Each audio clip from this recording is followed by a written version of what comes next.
You may be working hard, doing your best, carrying responsibilities, paying bills, supporting people, and still wondering why your life does not seem to move forward financially. You may wake up every morning with good intentions. You tell yourself that this month will be different. You will save more. You will spend less. You will finally get serious with your money. Then the month begins, life happens, small expenses appear, old habits return, and before you know it, you are looking at your account balance with that same quiet heaviness in your chest. It is not always because you are lazy. It is not always because you are careless.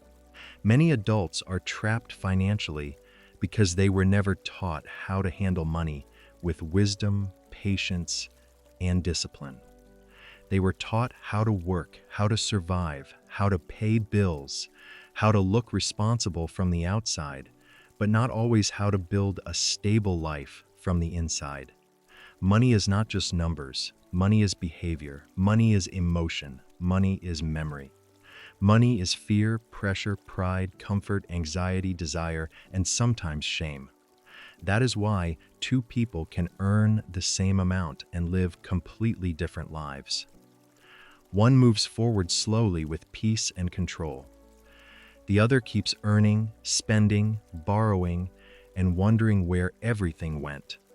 If you are watching this because you feel stuck, take a breath. This is not a message to shame you. This is a message to help you see clearly. The moment you understand the habits that are keeping you stuck, you begin to take your power back. The first money habit that keeps many adults stuck is living without awareness. Many people do not truly know where their money goes. They know their salary. They know their rent. They know the major bills, but they do not know the small leaks. They do not know how much disappears through snacks, subscriptions, transport, impulse purchases, small transfers, forgotten charges, and emotional spending. And because each expense looks small, it does not feel dangerous. One small purchase does not ruin your life. One restaurant meal does not destroy your savings. One online order does not create financial pressure. But repeated small choices become a pattern. A pattern becomes a lifestyle.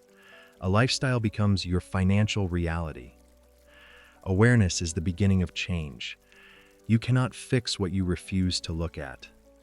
You cannot improve what you do not measure. If you want to rebuild your financial life, you must be brave enough to look at the truth without insulting yourself. For the next 30 days, track what you spend. Do not guess. Do not trust memory. Write it down. Use a notebook, a phone app, or a simple document. Every purchase matters because every purchase tells a story. At the end of the month, sit quietly and study the pattern. You will begin to see what your money has been trying to tell you. You may discover that you are not broke because you earn too little, but because your money has no direction. You may discover that stress makes you spend. You may discover that loneliness makes you buy things you do not need. You may discover that pressure from others is costing you more than you admit. Do not fear that discovery. It is not failure. It is information, and information gives you control. The second habit is spending before thinking. In a fast world, people are trained to respond quickly. Buy now, pay later, order now, upgrade now, treat yourself now.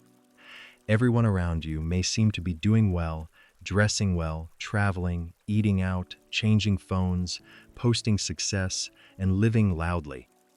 If you are not careful, you begin to spend from pressure instead of purpose. This is where many adults lose themselves. They do not spend because they need something. They spend because they want to feel better. They spend because they want to feel included. They spend because they are tired, angry, embarrassed, bored, or afraid of looking behind. but money spent to impress others rarely brings peace. It may bring a short moment of comfort, but after that moment passes, the pressure returns. The item remains, the debt remains, the empty account remains, and the deeper need is still untouched. Before you spend, pause. Ask yourself a simple question. What am I really trying to solve right now? Am I buying this because it is useful or because I feel low? Am I making this purchase because it fits my plan or because I want to escape a feeling? Am I trying to improve my life? Or am I trying to prove something to people who may not even be paying attention? This pause is powerful. It creates space between desire and decision, and in that space, discipline begins to grow. Discipline does not mean you never enjoy your money. It means your enjoyment does not destroy your stability. It means you can treat yourself without betraying your future. It means you can say yes with wisdom and no with self-respect. The third habit is living only for today. There is a kind of exhaustion that makes people stop planning. When life has disappointed you many times, when money has been tight for too long, when every month feels like a battle, it becomes tempting to stop thinking about the future. You start saying, "Let me just survive today." Sometimes that is understandable. There are seasons when survival is all you can manage. But if survival becomes your permanent mindset, you may never build anything beyond the next bill.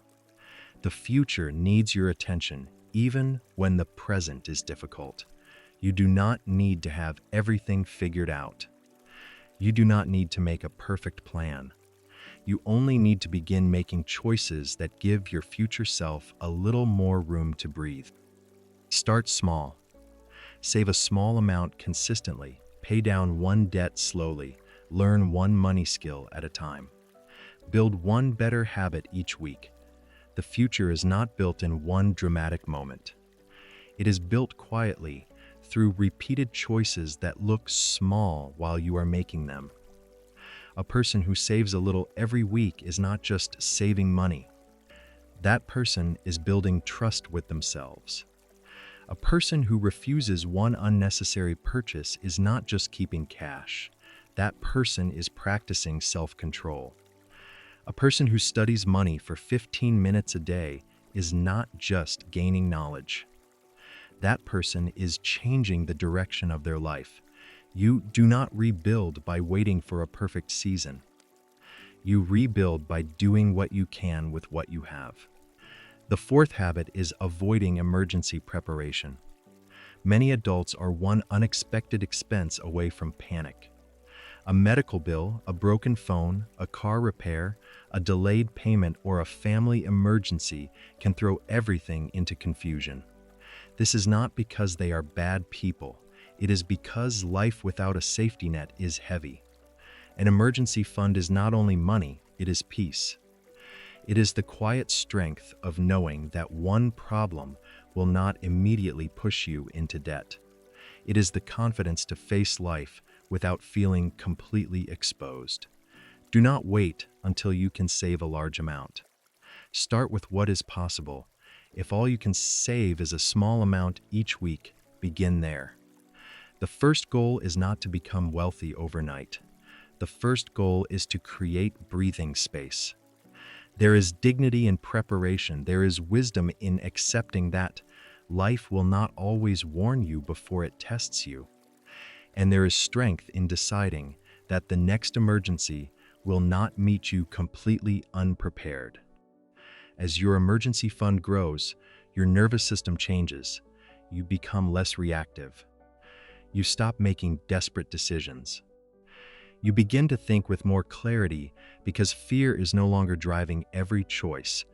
Money cannot solve every problem, but having some money set aside can stop a temporary problem from becoming a long-term wound. The fifth habit is using debt to maintain an image. Debt can be useful when it is handled with wisdom and clear purpose.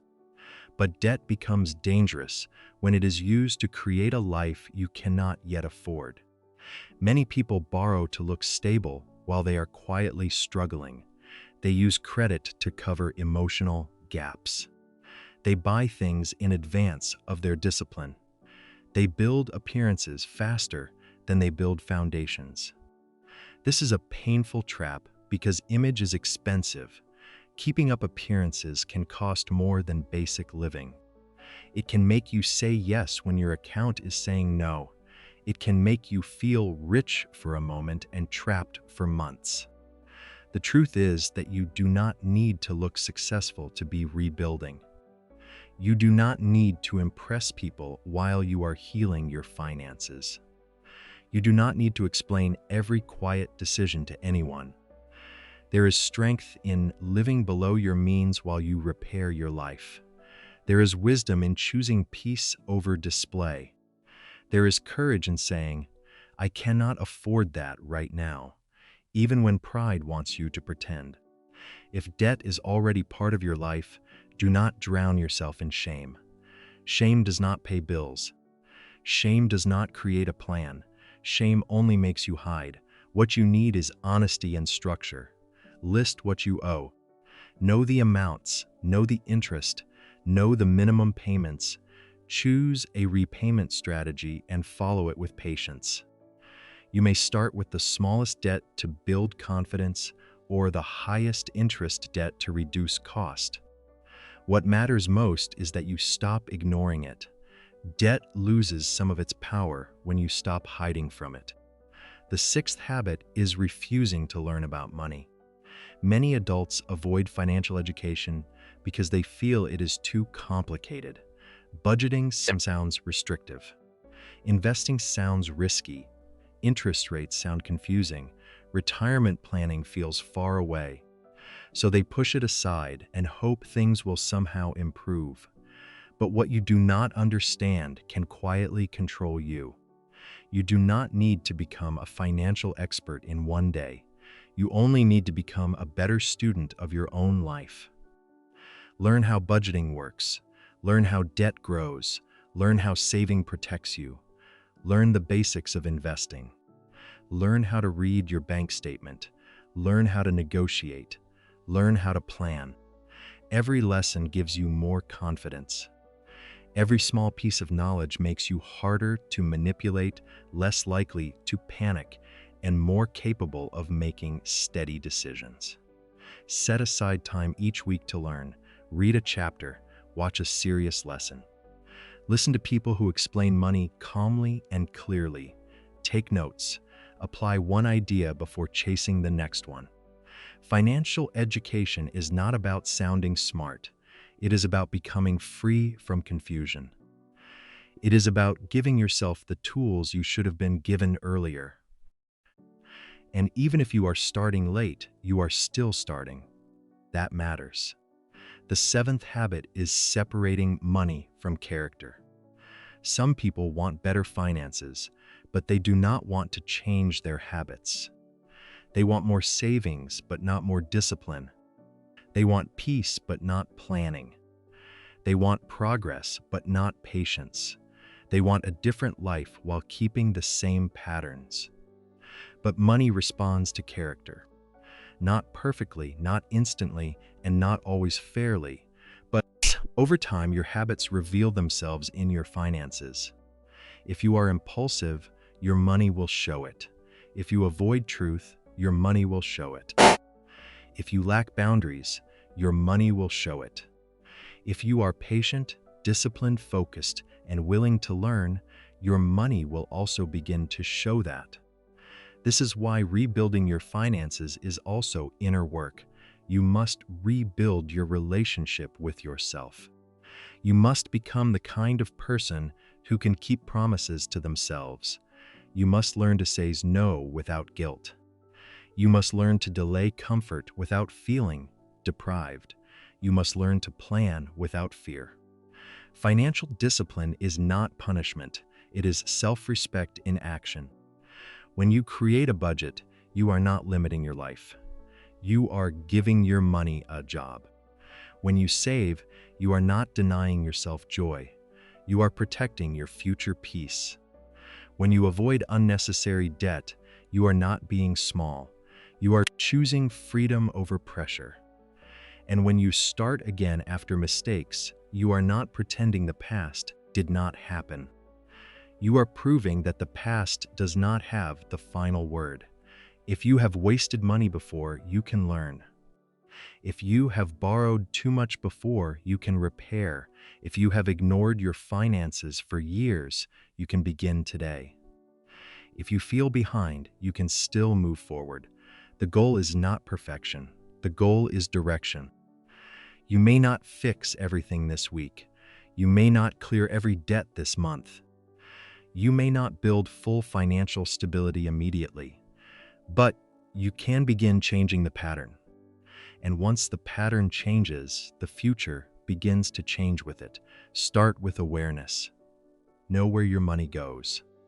Then create space between emotion and spending. Build a small emergency fund. Reduce debt with patience. Learn about money with humility. Protect your peace from image-based spending. And most importantly, become someone you can trust. Because rebuilding money is not only about earning more. It is about becoming steady enough to manage more. It is about healing the part of you that spends from fear. It is about strengthening the part of you that wants a better life. It is about choosing long-term peace over short-term relief. There will be days when you slip. You may overspend. You may feel discouraged. You may look at your progress and think it is too slow. But slow progress is still progress. A small step taken with honesty is better than a perfect plan never followed. Do not despise small beginnings. Many strong lives are rebuilt quietly. No applause, no announcement, no public victory. Just a person sitting alone, deciding that the next chapter will not be ruled by the same habits that damaged the last one. That can be you. You can become more disciplined. You can become wiser with money. You can rebuild your confidence. You can create stability one decision at a time. You can stop running from the truth and start working with it. You can forgive yourself for what you did not know and take responsibility for what you do next. Your financial future is not only shaped by how much you earn, it is shaped by what you repeat. Repeat awareness. Repeat patience. Repeat discipline. Repeat learning. Repeat self-respect. Repeat calm decisions. Repeat the quiet actions that protect your future. One day, you will look back and realize that the change did not begin with a large amount of money. It began with a decision to stop drifting, a decision to stop hiding, a decision to stop letting old habits write the rest of your story. Today can be that decision. Not because everything is easy, not because the road is short, but because you are ready to stop living at the mercy of patterns that no longer serve you. Take your money seriously. Take your peace seriously. Take your future seriously. And take yourself seriously enough to begin again. This is how you get unstuck. One honest look, one better choice, one disciplined day at a time.